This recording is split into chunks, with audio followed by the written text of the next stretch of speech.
Do the rich people cringe and say, don't tell them that, Robert? Yes. Don't tell people what you know. Right. Keep them poor. My father was the head of education, PhD, all that stuff. I go home and ask him, said, why don't we learn about money in school?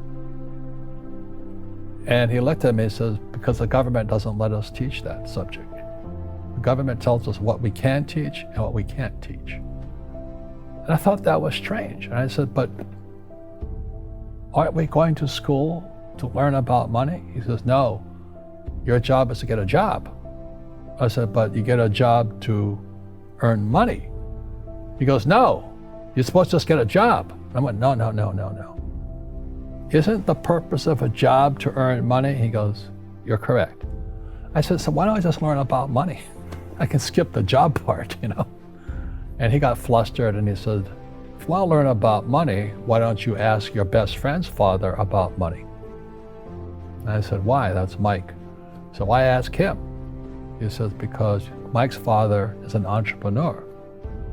And I said, what are you? He says, I'm an employee. I'm a government employee. And I went, oh, what's the difference? He says, the difference is an entrepreneur must know about money, or they're no longer entrepreneurs. And he says an employee doesn't have to know anything about money, because the government will take care of them, the company will take care of them. So I'm all confused.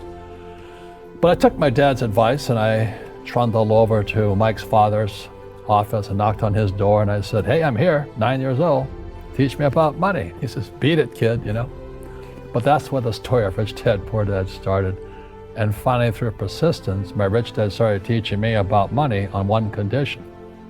And that condition was he would never pay me. He says, the moment I pay you, you think like an employee. He says, that's the trap. Entrepreneurs work for free. And now I'm 9 years old, my head's going cracking in half. He says, you never want a paycheck. You understand that, kid? I said, okay, I got it. And he says, well, how do I make money? He says, that's what entrepreneurs figure out. It's like, so how do I learn about money? So he would just break out a Monopoly game board. So I would work for free. I'd pick up cigarette butts, and he had hotels and restaurants, and I would clean and do menial tasks. And as I got older, I started getting into office work and marketing and accounting, and I was an apprentice basically, but I always worked for free. And he would teach me about money, but the way he taught me about money was playing Monopoly. And finally one day I got upset. I said, well, when are you going to teach me about money? He says, what do you think we're doing? We're playing Monopoly. He goes, no. What do you think we're doing? We're playing Monopoly. He says, what do you think we're doing? So I don't know. I'm teaching you about money.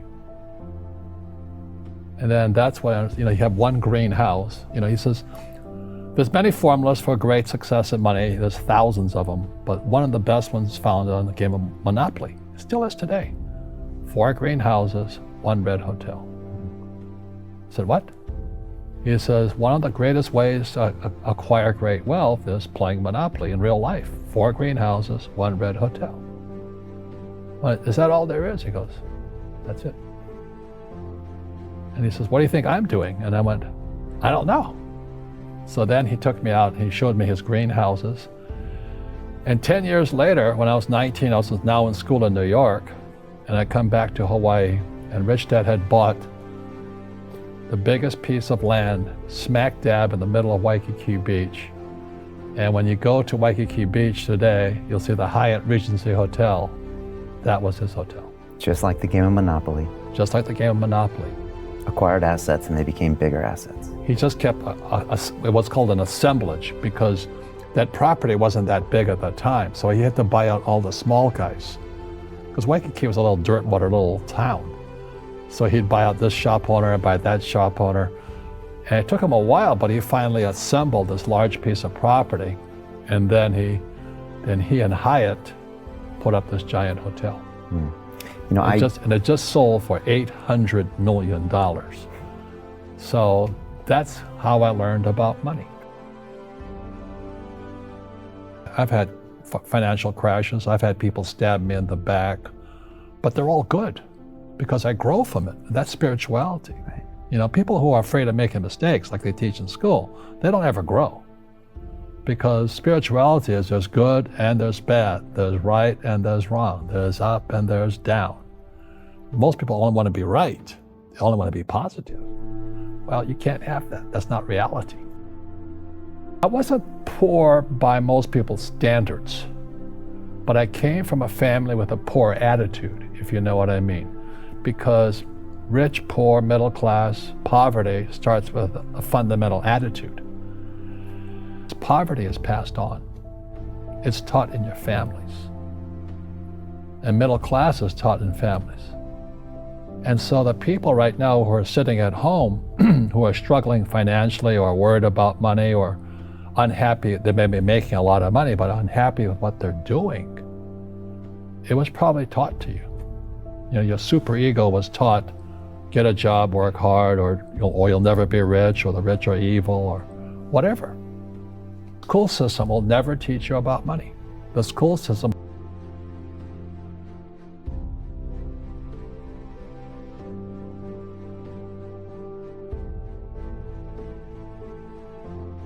and what most people lack is real business knowledge, like accounting, like debt, like taxes. You got to know that stuff, but they don't teach it in school to anybody.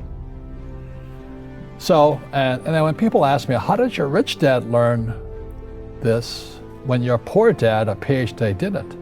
And the answer is very simply, my rich dad, who's my best friend's father, his father died when he was 13. So rich dad had this family business at 13 to run. So he had to drop out of school, which was his blessing.